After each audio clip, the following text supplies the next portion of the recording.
Ya está con nosotros el ingeniero José Javier Orellana. Proceda usted, licenciado Jorge Escobar, con la entrevista. ¿Cómo va, José Javier? Un gusto saludarlo. Un fuerte abrazo. Espero se encuentre bien de salud junto a su familia. Un poco para abrir el panorama de este nuevo caso, porque es la segunda ocasión que se suspende a empresas exportadoras de camarón en China a propósito del hallazgo de trazas de COVID. El ministro de Comercio Exterior, Julio José Prado, ha explicado que se trata de una materia inerte, que es una traza de COVID inerte y que por un lado aquello garantizaría que no se debe contemplar alguna especie de contagio, porque incluso no hay ningún caso similar a nivel mundial de que sea una vía de transmisión, y por otro lado, que son entre 1 y 2 semanas los plazos que se han dispuesto desde las autoridades aduaneras chinas. ¿En qué medida golpea esto a estas dos compañías, José Javier? Buen día y bienvenido. Buenos días. Sí, mira, es el caso, yo te estaba escuchando, me había conectado temprano, pero no sé, porque no se pasó la llamada. Está dentro de una narrativa, ¿no? Una narrativa en la que China dice que el virus es importado. Es un tema que todavía está en discusión, los orígenes del virus, ¿no? Desde la pandemia que, digamos, empezó en noviembre del 2019. Hay gente que te habla que pudo haber sido un poco más temprano. No somos el único país, hay distintos países a los que le ha hecho la misma indicación, especialmente países donde la pandemia todavía está activa, ¿no? Incluyendo países de Europa, países en África, Mauritania, el hecho de Alemania, el hecho de la misma indicación de que distintos productos del mar que están siendo importados de esos países están viendo con esas trazas, ¿no? A ver, obviamente en un contenedor de camarón que está congelado, el virus ya está muerto, o sea, ahí no hay ningún peligro. Son suspensiones mucho más cortas, pero mucho más cortas del año pasado. El año pasado había más o menos 140 millones de dólares en embarques, porque más o menos el año pasado se vendió 3.600 millones, este año estamos vendiendo más camarón. No todo va para China, ¿no? O sea, un porcentaje que el 19 nosotros estamos vendiendo casi 60% de la producción ecuatoriana de camarones a China.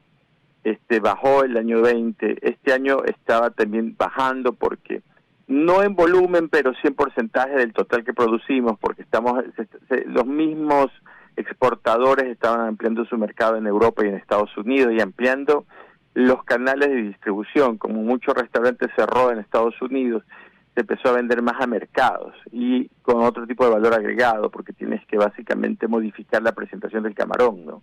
Es otra la presentación ya directo al comprador en supermercado que lo que mandas, por ejemplo, un gran comprador de camarones que es algún tipo de restaurante franquicia en Estados Unidos, ¿no? Son dos presentaciones totalmente distintas. El problema yo creo que va a ser muy temporal, pero está dentro de un marco de, como tú bien indicaste, de empresas estatales de medios de China que han tenido este relato. Recordemos que todavía hay países que exigen que se investigue aún más el origen del COVID-19. Entonces es un peso, ¿no? Y probablemente sí lo hayan encontrado, pero realmente cuál es o sea, no se ha probado nunca que el virus inerte, ¿no? Después de estar congelado 40 días en un congelador, por eso que toca llegar de aquí hasta China, haya causado algún problema. O sea, esa es una teoría que solo los chinos la exponen, ¿no? Pero son problemas que se resolvieron mejorando operativamente los procesos biosanitarios de las camaroneras. Esto tiene que ser una ocurrencia muy rara, muy rara, ¿no? Ahora sí causa el problema de que los exportadores ya el año pasado, después de lo que sucedió, decidieron diversificarse y regresar más a mercados de Estados Unidos y Europa, ¿no? Y realmente China es uno de los grandes mercados globales, muy importante para el sector camaronero, que es el primer sector exportador no petrolero, y además que en este momento ya se están recuperando los precios, o sea, está creciendo en volumen y en precios, lo que es una gran señal por las cantidades de dinero que entrarán al país por ese concepto, ¿no? Es una industria muy dinámica. El año pasado tuvo precios muy bajos y resistió el embate, ¿no? Entonces todo esto juega a favor de la industria camaronera. yo creo que esto va a ser una cuestión muy temporal, no creo que como dijeron, es una semana para una empresa, 2 para otra, no es nada parecido a lo del año pasado, que era mucho más de temer, ¿no? Había 140 millones de dólares en embarcados que estaban direccionándose a China cuando empezó esa suspensión. En este caso, tienen que ser cantidades mucho menores. Claro, esto también ha sido observado en países como Argentina y Brasil, en el caso de nuestro continente, y en Europa, como bien señalabas, en Alemania, Rusia, Países Bajos. Sin embargo, ¿coincide la coyuntura de este nuevo rebrote en un puerto allá en China, en el puerto de Qingdao? ¿Crees que tendría que ver con esta coyuntura nueva que vive China, por lo cual ha iniciado un proceso masivo de toma de pruebas PCR? Lo que yo creo que sucede es, hay una cuestión geopolítica, ¿no? Hay una competencia global entre China y Estados Unidos. China ensalza mucho el hecho de que ellos, básicamente ya para abril del año pasado, habían detenido el tema del COVID. Otros países dicen, bueno, pero ¿cómo se originó el COVID? O sea, fue en un mercado de comida de mar, hay otras teorías, ¿no? Entonces, básicamente se mantiene esta teoría, ellos están firmes en su teoría de que esto probablemente vino. El año pasado, algunos científicos chinos decían que quizás el COVID vino de la Sudamérica, en las exportaciones que se hacen de productos del mar. Recuerda que allá tú tienes los medios oficiales, ¿no? No hay tanto acceso a la información como hay en otros países. Hasta medios como Facebook, Google, WhatsApp no tienen ellos, tienen sus versiones de esos medios, ¿no? Entonces, es interna, ¿no? Y ya el gobierno chino estaba hablando que ellos no tenían COVID, de pronto regresa el COVID con la variante Delta, exactamente como lo explicas, ¿no? O sea, ellos también han tenido acusan a un avión que venía de Rusia, supuestamente tenía un pasajero con la variante Delta por un brote que hubo en otra ciudad, que se limpió mal el avión. Entonces son temas nosotros estamos en la mitad de este problema geopolítico, ¿no? Entonces, nuestro primer mercado es Estados Unidos, China es segundo, a veces tercero, ahora, pero es un mercado suficientemente grande y es un mercado en crecimiento, o sea, el sector bananero, por ejemplo, ha doblado sus ventas de banano a China. Entonces también no puedes ignorar a las autoridades chinas cuando te demandan no mejores, pero ciertas medidas biosanitarias que a lo mejor te parecen raras, porque dices, bueno, pero el COVID está muerto, está muerto, no va a pasar nada, pero si lo exigen, ¿no? También recordemos que China es un gran productor de camarón, ¿no? O sea, no es es un gran productor de camarón, y Ecuador en algún momento, el 18-19, vendía, el 50% del camarón que se vendía en China era de origen ecuatoriano, ¿no? Entonces ellos también tienen ciertas reacciones para proteger sus industrias, ¿no? Es un poco complicado. Yo creo que entre el ministro Prado y el representante de la Cámara Nacional de Acuicultura lo van a resolver, ¿no? El problema es que esto es algo que los exportadores se van a tener que acostumbrar, ¿no? Es un tema de que China es firme en su posición que de esta historia, ¿no? De que pudo haber venido de otros países y nadie más dice que eso pudo haber sucedido, ¿no? Y este tema será, yo creo, por algunos años, pasará de vez en cuando, porque si bien Ecuador está exitosamente vacunando el COVID, probablemente todavía tengamos algo de COVID en todo el mundo el 2022. O sea, quizás no nos afecta a nosotros de nuevo, pero hay otras naciones. Imagínate naciones como Alemania, Países Bajos, que tienen reglamentos súper estrictos en control de comidas, etcétera. También les ha ocurrido, ¿no?, en exportaciones de ellos. Entonces no creo que el sector esté tan preocupado, más bien ya el año pasado decidieron empezar a diversificarse, ¿no? Esa es un poquito la solución que tienen. Y aquí la gran pregunta va, bueno, ¿cuánto tiempo hasta el acuerdo con Estados Unidos, ¿no? Que se esperaba que estuviera ya hace un año y todavía estamos en espera, ¿no? Sí, Porque estamos con José Javier Orellana, analista económico y también internacional, aquí en Contrapunto a través de Huancavilca, economista. 7 de la mañana, 58 minutos en Ecuador continental.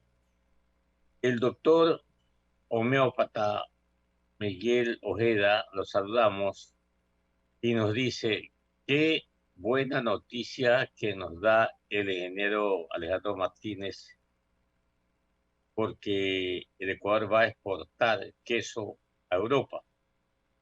Pero más feliz dice que está el doctor Ojeda, porque conoce y ha probado la producción de uvas en la provincia de Santa Elena. Dice que son incluso más ricas, más exquisitas que las importadas, más baratas. Bueno, hay que probarlas, yo no las he probado, pero si esto va en serio, como se dice, tendremos producción de vino, con mejor calidad de pronto, ¿no?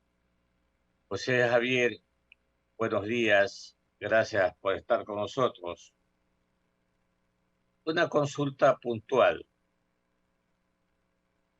¿Qué es lo que está viendo el analista financiero, el analista de comercio exterior, el analista del sector petrolero, el analista de comercio internacional, José Javier Orellana Gileri, con respecto al Ecuador? ¿Qué expectativas usted ve de negocios, de ingreso de capitales frescos a invertir en el Ecuador? A ver, yo veo que ha habido, tenemos dos beneficios, ¿no? Uno, lastimosamente, es muy probable que muchos inversionistas del norte del Perú, que han tenido una diversificación muy grande a diversos productos, o sea, Perú creció en la agroexportación inmensamente en las últimas décadas. Quizás algunos empiecen a invertir en Ecuador, y Perú ha sido capaz con Chile de tener exportaciones muy grandes de productos diversos al Asia, ¿no? Y Asia es un mercado en gran crecimiento. Ellos venden arándanos, mucho más banano orgánico, entonces puede ser algo muy interesante por ese sector. El sector petrolero está a espera del plan que le solicitó el presidente, un decreto 95, que se prepara en planes de 60, 90 días. Ya han transcurrido algunos, casi un mes de aquello, ¿no? Con respecto a la política petrolera del Ecuador, ¿no? Con directrices muy específicas. Entonces eso hay que ver cómo se aterriza en un documento, cambio de contrato de participación, para ver cómo está la atracción en ese sector, ¿no? El sector petrolero es un sector donde entre minería y petróleo son la mayoría de las inversiones extranjeras en el Ecuador, pero ahí va a pesar mucho el hecho de que no solo somos nosotros como país que estamos tratando de atraer inversiones extranjeras en el sector, también por ejemplo Brasil está muy interesado. Guyana, una de las Guyanas tiene un campo petrolífero en Mexo que quiere licitárselo, que probablemente lo tenga Exxon. Entonces hay una competencia en esto y hay que ver exactamente cuál es el plan, porque Ecuador ha sido bastante precaria la cantidad de exploración que se hizo para nuevas reservas. Y en producción tendrías que buscar la ganancia más fácil sería en los campos maduros, ¿no? Incrementar el retorno que tienen los campos maduros, porque el petróleo probablemente con el pasar de los años, ¿no? 10, 12, 15, hay distintos estimados, se va a electrificar el transporte en otros países. Los coches serán eléctricos, los buses, quizás hasta los aviones. Hay gente que ha desarrollado aviones electrónicos, sino con reactor. Y eso va a cambiar la demanda de petróleo. Entonces ese es un sector que es urgente que entre en ingresos, ¿no? Aquí nosotros tenemos el tema de Perú, vamos a ver cómo nos ayuda. También está la parte de Petro. Petro, hay mucha resistencia en Colombia y es probable que haya inversionistas colombianos que les interese también invertir en Ecuador para diversificar, porque nosotros estamos en dólares. Entonces, a medida que, por ejemplo, el sol peruano ha caído un 8 o 9%, pero si tú tienes activos en dólares, ellos permanecen, antes se aprecian en términos de sol peruano. Justamente, ya por ejemplo, hay gente que está presentando proyectos, cómo podrías invertir en alianzas público-privadas en Ecuador al sector colombiano. Ya hay gente que ha ido y van a hacer una presentación al respecto. Entonces esa es la idea, ¿no? Tratar de ver cómo atraer esos capitales y también al mismo tiempo es reducir el riesgo país, ¿no? El riesgo país todavía está a niveles altos, está entre 780, 800 puntos, que es bastante alto, aunque cayó muchísimo después de la segunda vuelta, todavía debería bajar a niveles mucho más bajos, digamos niveles como tiene Paraguay, ni siquiera Colombia, Perú, que están en niveles de 200 puntos básicos, ¿no? Pero ya a niveles de Paraguay, que podríamos bajar quizás en un año o menos, ya bajaría bastante ese riesgo país y ya muchas compañías saldrían a obtener su financiamiento afuera, ya ni siquiera usarían el sistema bancario ecuatoriano. Pero son temas que todavía faltan desarrollarse. En Perú salieron 14.000 millones de dólares del Perú después de la elección del presidente Castillo, pero ¿cuántos de esos miles de millones vinieron al Ecuador? Muchos se fueron a Estados Unidos, a Panamá, a tasas al 2%, al 1% de depósitos a plazo, y mientras las tasas aquí son mucho más altas, ¿no?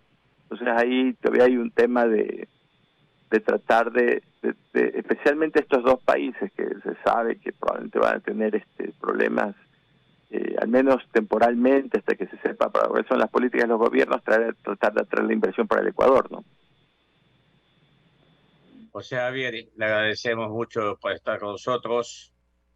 Le deseamos éxitos en su profesión, en sus actividades. Un abrazo, que le vaya muy bien, ¿ah? 8:30 AM Radio, Huancavilca.